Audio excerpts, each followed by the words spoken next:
I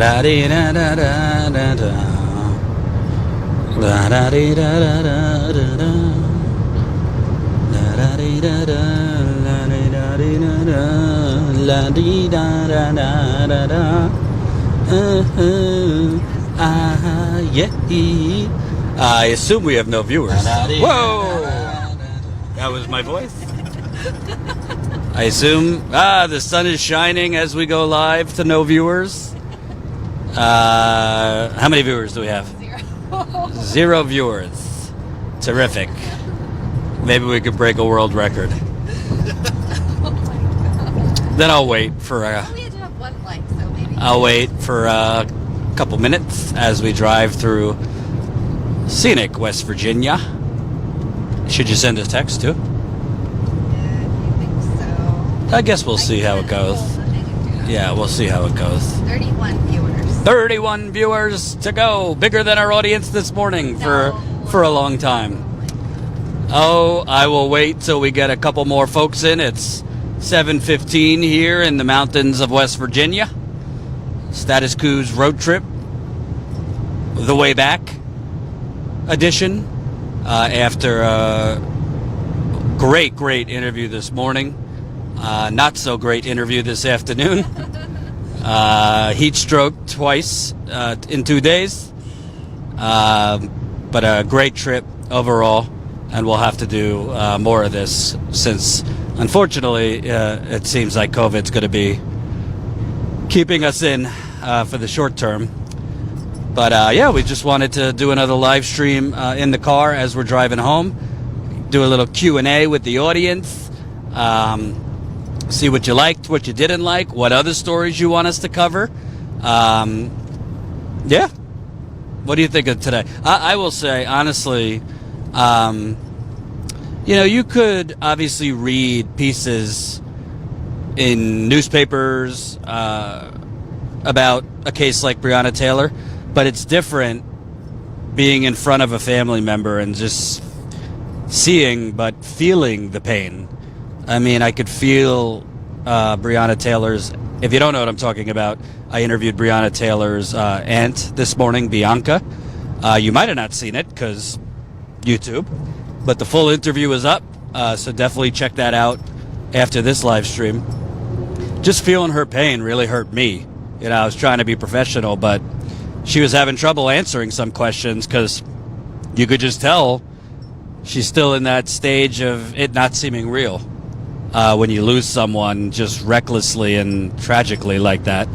And yeah, we spoke for a couple minutes after, and I told her definitely keep in touch, that we'll stay on this whether we are in Louisville or not, because Breonna's name should be up there just like George Floyd. Obviously there wasn't video in this case, but it definitely deserves the attention George Floyd got and Ahmaud Arbery. This woman was basically assassinated while sleeping. And after we interviewed the aunt, we interviewed a city councilman who ironically was recommended to us by an activist, and this guy was a real piece of work, let me tell you. Yeah, I wasn't pleased interviewing him. I decided not to make a big stink and push back that much because honestly, I just wanted to get the hell out of there. But this guy, said, "Oh, we still don't know what happened," which was obviously ridiculous. I think he's saying that because he plans on running for mayor of Louisville, judging by how many times he shit on the current mayor. Pretty much everything I asked, I could ask him, "What do you think of global warming?" The mayor. "What do you think of the war in Afghanistan?" The mayor. So yeah, that interview was disappointing. I mean, I pushed back a little bit, but that was Councilman David James, who was just saying stupid stuff like, "We don't really know what happened. We don't know if all the officers are complicit. They haven't shown us, the mayor and the police haven't given us the files." I'm like, well, 2 people were sleeping. The police barged in based on witnesses with a battering ram, not announcing themselves as police. That the police wrote up and lied in their police report, saying there was no intrusion, no forced entry, no injury. A woman got killed, no injury. What more would you have to know? It seems like this is in the George Floyd case, which is rare, you saw charges in a week only because of the outcry all over the country and media, on the streets, pop culture, entertainment. But in this case, you didn't get that. And, we're happy we could have covered it even for a few days. What did you think? Yeah. And, of course, we still appreciate the super chats. Statuscoup.com/road trip. Your support has covered this, but as more support comes in, we could plan, the next stories we want to cover. Why are you making a face? You good now? Yeah. Why are you making a face? Because you. You just stuck the microphone in my face, so I thought I'd talk. Yeah, I thought. First of all, I was really glad that we were able to get there at all, because it was kind of up in the air if we were going to be able to go or not. Thankfully, with some very generous viewer support, we were able to go, and I think it was so meaningful. Each of the interviews were special in different ways, but I think that today, with you interviewing Breonna Taylor's aunt, Bianca, it was just, that was another level. You talked about it, the emotions and just feeling her pain. And I don't know. Do you think it's okay if I share the story about her, the view of the police? So off camera, Bianca, we were chatting, and we were talking about how her family is doing, and she told us that she has a young son, and he'd always wanted to be a police officer. And so it used to be the case that when they would see a police car, he would say, drive up next to the police car. I want to see the police car. And he'd be really excited. And that was what he wanted to do. And he thought police were so, so cool. But now that, his family member has been murdered by police, Bianca, the mother, said that now when he sees a police officer, he wonders if that's one of the ones who killed Breonna. So it turned from his view of the police being, positive and what he wanted to do, to now this fear and horror, his family member is dead, but it was also by the police. And for a young kid with, just, I can't even imagine, a young black kid growing up in this day and age, I don't know, there are no words, but it was really emotional, and just I can't say enough about how glad I am that we were able to do that Jordan was able to have that interview. And I think it was just really, really powerful. I think we got a super chat. Oh yeah, Carl, $10 in the super chat. Jen's a tough reporter, Jordan. Haha, that's why she stuck the microphone in your face. And you want to know something else? I'm just realizing this. Again, I have no idea how many people even saw the interview I did with the city councilman, because YouTube's been fucking with us more than ever. But I was just astounded. I said to him, well, what do you have to say? Because the protesters are demanding you cut the police budget, and the city council just voted to increase the budget. And he looks at me like I have 7 eyes. Did you notice that? He says, what do you mean, increase the budget? Where did you see that? I'm like, in news reports that you increased the budget. Right. You increased the budget from $189 million to $190 million. And he kept looking at me like, no. I'm like, so $190 million isn't more than $189 million? And he's like, oh, well, if you want to look at it like that. I'm like, You mean with the number? Math? And then he just got into a bunch of bullshit about how, well, that's not really an increase because blah, blah, blah, blah, blah. But yeah, it was very sad speaking with Breonna's aunt off camera, because we heard even more. And it's funny because my nephew wanted to be a police officer for Halloween, and I keep telling my brother cool him with the police, because when I get to him and teach him about the police. But my nephew is obviously a white kid growing up in a nice neighborhood, so he has a much different understanding of police. But So does a young black kid until they get targeted. And this trip, I mean, I didn't find out much that I didn't already know, because I've seen in so many communities the police basically getting off on terrorizing black people. But here, I think what's different is just, I think you look at the George Floyd case, you even had Republicans saying, yeah, that's just most Republicans and most right-wingers. And even a lot of Blue Lives Matter people saying, oh, yeah, that's open and shut case. That police officer should be fired because of the video. But this, because there's no video, you don't see that. You see disturbing memes developing online about Breonna. And to me, it's a fairly open and shut case. I mean, when two people are sleeping in the middle of the night and you barge into their apartment without announcing yourself, what happened? I thought Republicans and right-wingers and all of these Blue Lives Matter folks and now these, COVIDiots, they say, don't tread on me. I'm allowed to have as many guns in my house as I want to protect myself. Is that only for white people? Why shouldn't Kenneth Walker, her boyfriend, shot right away when people are in his apartment that they don't know? Especially, I'm not for stand your ground, which is the law in places like Kentucky, but especially with stand your ground in Kentucky. But not only was Breonna assassinated, they tried to charge Kenneth Walker with attempted murder of a police officer for defending himself. So this story, it's one outrage after the other, and I'm just glad we could cover it. In addition to the other stories we've covered in a short amount of time.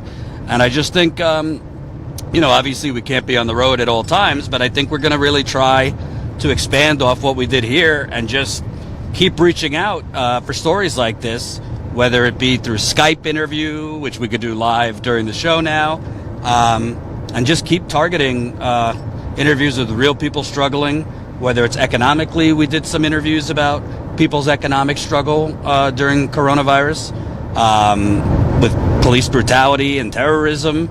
The story of Louisville with Breonna Taylor is also an economic story, because they're basically going after poor communities, and say the police saying, "Oh, we're going after violent,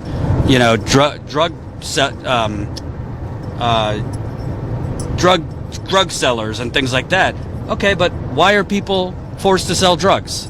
Do you think people, like, when they're younger at school, are just like, I want to grow up to be a drug dealer and live in this shithole? No, because there's no jobs, there's no opportunity, because they've made it that way. They've segregated black people on the west side of Louisville and all over the country in different pockets with no opportunity. So you say, we're free, black people could vote, and black people, I've heard from even people I know in my life, anybody could pick themselves up from the bootstraps. No, that's not really true for most black people. Obviously, there's successful black people, but by and large, this country's economics history, again, the United Corporations of America, because it's not a real nation anymore, it's a multi-trillion-dollar corporate conglomerate, has basically banished black people in bulk to violence, both physical and economic. So hopefully, I don't know if people got to see the interview, but I hope the viewers liked it. I mean, my mom, who's not very political, called, and she's like, "Oh, I'm so proud of you. I was almost in tears." That's every mother's worst fear. So that shows you my mom, who watches Fox News. She's not as deranged as my father, but she is misinformed. She's not that politically... Power of, like, the mission of status quo. Like, our saying is giving the microphone back to the people, and I just... It makes me feel so good that I don't know, that's getting people's words out there in a way that, CNN is not going to do. And I think people really appreciate it, both on the viewers appreciate it, the people who are being interviewed appreciate it. And I think that's what really sets us apart. I said it this morning, but not to toot our own horn, but it makes me happy and fulfilled that we're able to do this kind of reporting. There are definitely ups and downs, though, and you already talked about the fact that you interviewed the councilman, the Metro Council president, and we went into the interview expecting one thing, a certain type of person, I guess, and got something else. Like from what we had understood, he'd been active with helping the protesters and kind of being a liaison. But I was really disappointed in his stances, or the things that he wouldn't say. Like Jordan talked about with the details of the case. What are they even investigating? It seems pretty clear. It seems not that much of a stretch to call for justice. And if you're in a position where you can't call for justice, then really what are you doing? As a leader in the community with real power, political power, why not do more? So that was so frustrating. Well, I'll give you a little behind the scenes. I mean, he didn't say off the record after the interview, so I don't have to honor anything. With access journalists, they would not say this because they want access back to to the council president, but I don't really give a shit. So after the interview ended, again, he didn't say off the record anything like that. He said that the reason he can't call for charges or whatnot of the officers is because some Kentucky law says lawmakers can't speak on a police officer under consideration for termination or something like that. Pending investigation. Two things. Number one, I'll read the Kentucky law, but my hunch is that's bullshit. Or he doesn't understand the law. Because, does Minneapolis not have a law on the books? The mayor of Minneapolis was calling for the firing and charges of the officer Chauvin that strangled George Floyd to death with his knee pretty quickly. And I've heard other mayors and lawmakers in cities, in states where these incidents are happening, calling for charges. So I don't really know what Kentucky law he's talking about. I'll look into that. I think either he's misinformed or he's just full of it. But the bottom line is, again, I'm a white person, so he's a black lawmaker. Certainly don't want to white-splain, but if black people, this is my problem with the Congressional Black Caucus. If you can't even get black people who are in office to fight for you, to really fight for you, to speak up when there's an injustice, and maybe in some cases you would be risking your job, then, you're not defined by being a black lawmaker. You know what I mean? I'm not saying that's all you should care about. Black people, you should care about all the people you represent, because in districts, you're going to represent white people, black people, brown people in some cases. But it's just astounding to me that the black president of the Louisville Metro City Council, I asked him 3 times, do you think these officers should be charged? It's like duct tape was over his mouth. And he kept on going to bad leadership. I don't know the mayor of Louisville from a hole in the wall. I haven't looked him up. He might be a bad leader, but it's not the mayor who makes police officers racist. It's not the mayor who, instills in these police officers just be a commando, go in there with force. It's not the mayor who is telling these police officers show up 7 cars deep with 12 officers at noon in the memorial circle for Breonna Taylor, and 12 officers to force protesters to bring down a tent. That's not bad leadership. That's police culture. That's police culture in Louisville and all over the country, because it's a mix of racism and that old boy, that fucking asshole from high school in the gym locker room who used to say really terrible things about women or black people or this and that in private with the boys. So, that was surprising. as we see lightning over there. So give us a super chat for the lightning. Well, Beth Dunham gave us a $20 super chat. Thank you so much, Beth. That really, really helps. Definitely smash the like button because YouTube is not really wanting to show us in people's feeds. So definitely smash the like button, share the stream on your social media. We and ask us all your questions. We want to answer all your burning questions that you have about this trip. And you can also support this road trip at statuscoup.com/road trip and keep those questions coming. I'm going to look and see if we have any so far. And I'll also say, I mean, obviously times are tough for folks, so we totally understand if you can't, but long term, we need to grow our membership. We've been focusing more in the short term on fundraising, but we were almost at 2,000 paying members before coronavirus hit. I think we grew like over 600 members on the road during the campaign, and then the pandemic hit, and all of a sudden, I think we've lost at least 150 members. And obviously, we totally get it. A lot of people, once they need to cancel, have sent us really nice messages that they love us, but they lost their job or whatever the case may be. But we're hoping for those that might be new to us or might have extra funds that they could contribute. You could become a member, for as low as $5 a month. And it might sound like nothing to you, but if we build that membership up and up and up, it sustains us to do more of this. It helps us so we don't have to do fundraisers consistently, and we just have the funding. And long term, the only way that you build an independent outlet is through paying members rather than trying to, give sexual favors to corporations. Oh boy. So and I want to add, the thing about membership is that I actually recorded some behind the scenes videos of just, reporting, but also silly times, the in-between times where you're exhausted, but you're, just Jordan singing or whatever. So the stuff that you wouldn't normally get to see, I've captured it on photos and videos, and we're going to put all that stuff up in the members area so you can feel like you were there on the road trip with us. And also, we're gonna do a member call soon. So the member calls are wonderful. They're Q&A sessions. We do it on Zoom, and they're really a lot of fun. People ask us questions. We talk politics and policy, and it's really, really a good time. And for just $5 a month, if that's in your budget, statuscoup.com/join.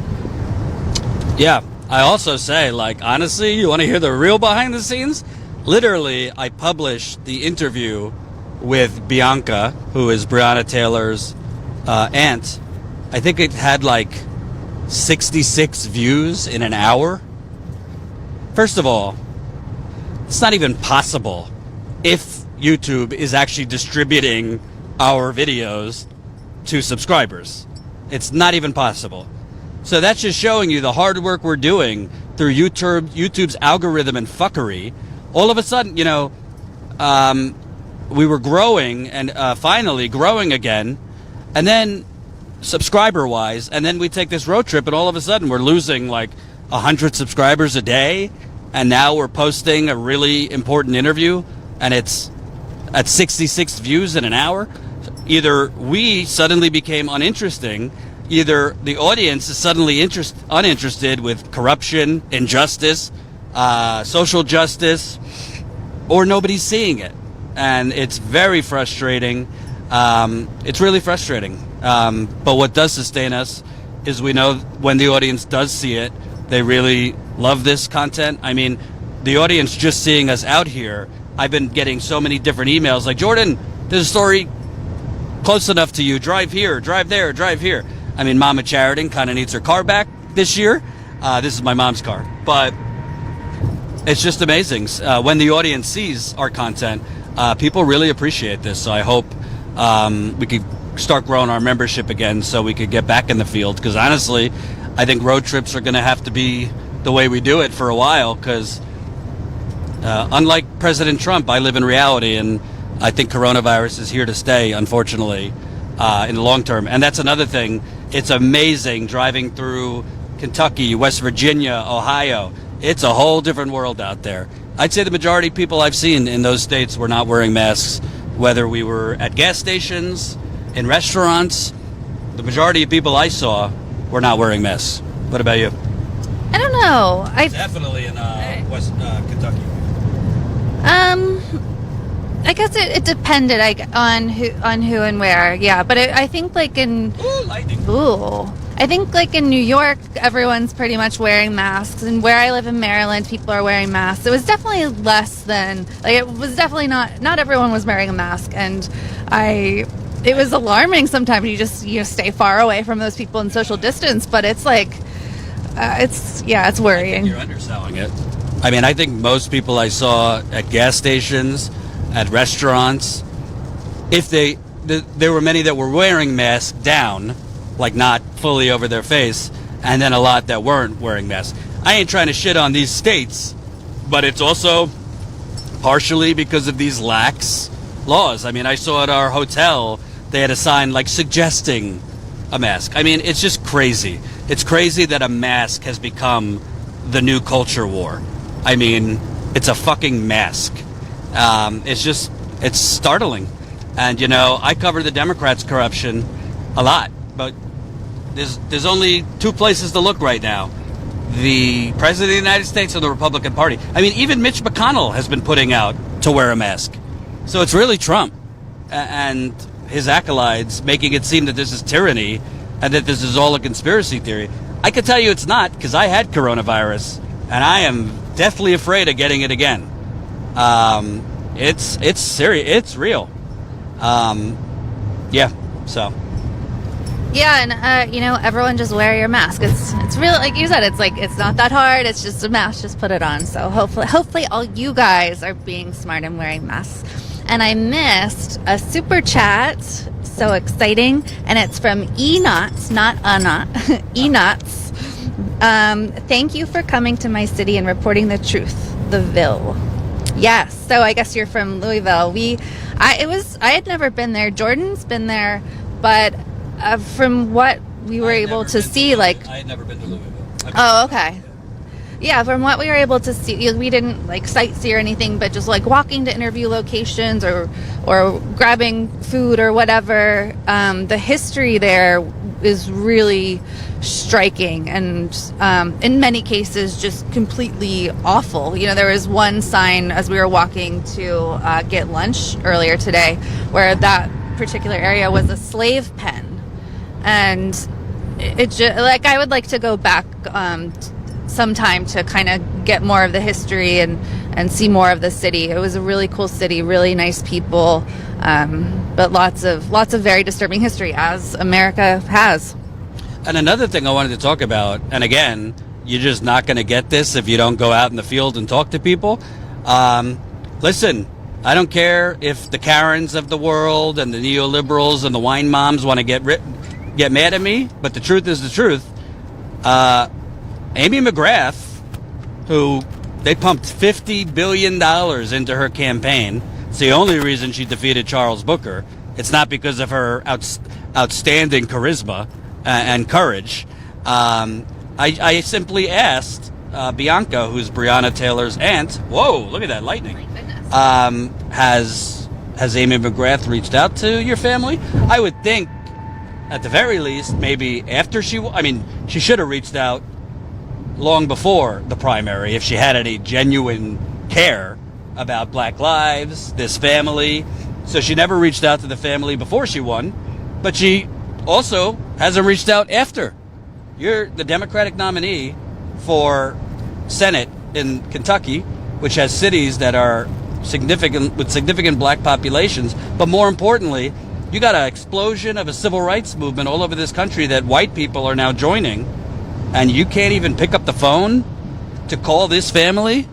Not only to just send your condolences, but like, what can I do? I want to understand. Not only that, I can't verify this, but I don't have a reason to think he was not telling the truth. Another activist we were speaking to told us, oh yeah, Amy McGrath drove by the memorial circle the other day and just honked.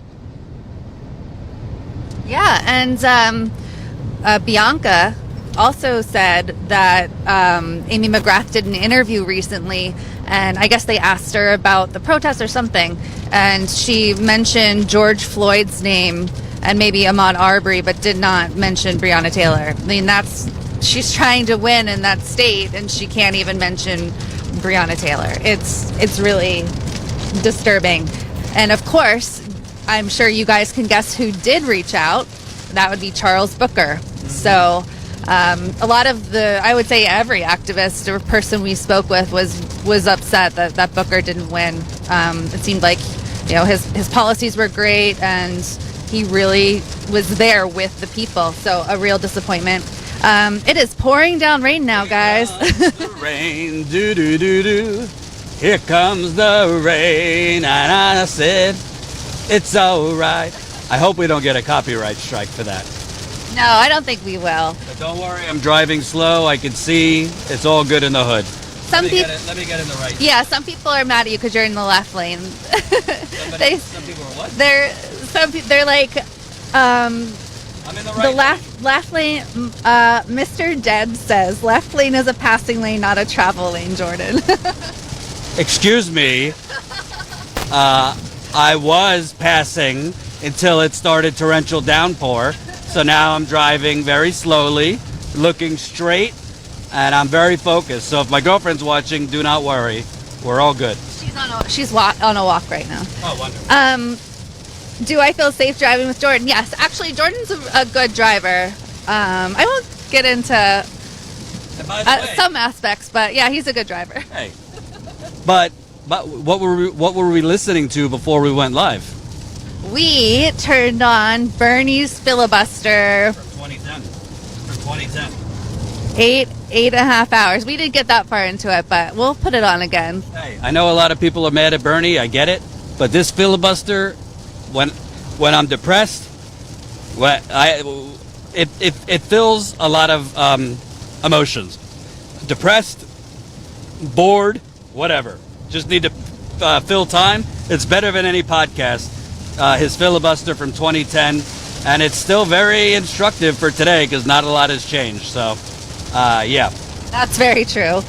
Carl Knight with another $10 in the super chat. Love these super chats. Keep them coming. Carl had messaged me if we were going to be, I forget where he said he lived, in Ohio. I don't think we're passing back that way. But. Right, yeah, we're going back a different way, unfortunately. Applebee's. So Carl says, being a member of Status Quo makes me feel like I'm on the beat, even though I'm in the bedroom. Haha, appreciate your hard work. Well, we appreciate you, Carl. And we got Old Elmo, $5 in the super chat. Thank you so much, Old Elmo. And Jonas Levinson, 200 SEK. My friends from Sweden. I love my friends from Sweden. Thank you for the SEK. And Jonas said, we die in droves in Sweden. No one wears a mask here. We die at the altar of capitalism. Really? I'm surprised about that. I thought Sweden was a very progressive, common sense with it country. Yeah, I would have thought so too. That is surprising. Carl Knight with another, with $5 in the super chat. Thank you, Carl. That's Twister Weather. Be careful. We will be super, super careful. Enots again with $5 in the super chat. Today we found out that thousands of ballots were not counted because they didn't sign the envelope, but they signed the actual ballot. Charles Booker. Not surprising at all. Send us more information on that. I didn't read that while I was there, so send it to us at info@statusquo.com. I mean, the other thing is we found this out the first day when we interviewed Ja'Cory Arthur, who is really, really amazing. He's been a community organizer for years, a musician, but he just won a city council race.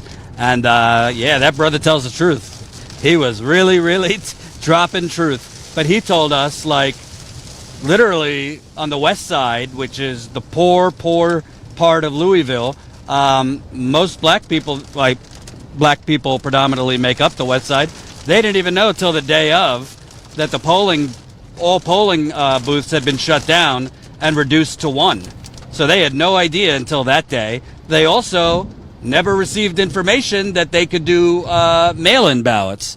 So that is the type of suppression that we're living under. Just think if black people in the West Side would have had access to the same information as other parts of Kentucky, that you can mail in your ballot. Here's how you do it. If they would have known long before, at least not the day of, that it's going to be one location. And by the way, it is extremely disenfranchising. Kentucky has one of the earliest polling shutdown times. They shut down polling at voting at 6 o'clock. If you're a poor person, you might just be getting off of work or going to your second job. You remember those really unsettling images that were all over social media of voters, mostly black, banging on the window for them to let them in as they were ending, cutting off who could come in. It's just outrageous because honestly, I think Charles Booker would have won if those things did. I think Booker could have closed the gap because obviously Amy had more mail-in ballots. If more voters would have known they could have mailed in ballots, and of course, if they didn't shut down polling booths. One person we talked to said they could have easily opened at least 20 polling booths in Louisville and kept safe conditions. And one thing that Ja'Cory Arthur told us is that, in the West End, which is very poor, predominantly black area of Louisville, a lot of people don't have internet. So when they cut down the polling sites, well, a lot of people would turn to the internet to find out where they're supposed to go. But when the majority of people in that area don't have internet or an easy way to access the information, on top of having to, drive kids around or go to a one job or two jobs or whatever, it's not, people can't vote even if they really want to, and there's really no way around that if you're being so disenfranchised that there's not even a polling, or there's only one polling location. And that video that you talked about was heartbreaking, with just black people pounding on the windows trying to get in to vote. They were in line in time and they locked the doors and they were demanding their right to vote. And finally, I think it was Charles Booker, they put in I don't know what you would call it, in a suit or a something to get the injunction to get that location reopened because those people were there in time. So really devastating, just a lot of suppression. Oh my goodness, guys. You would not believe this, Ray. We're going to have to shut this down. Shut down. We'll be back tomorrow. Thank you for the rest of the super chats. We love you. Statusquo.com/roadtrip. Beat the rain. Statusquo.com/roadtrip. You guys are the best. Bye.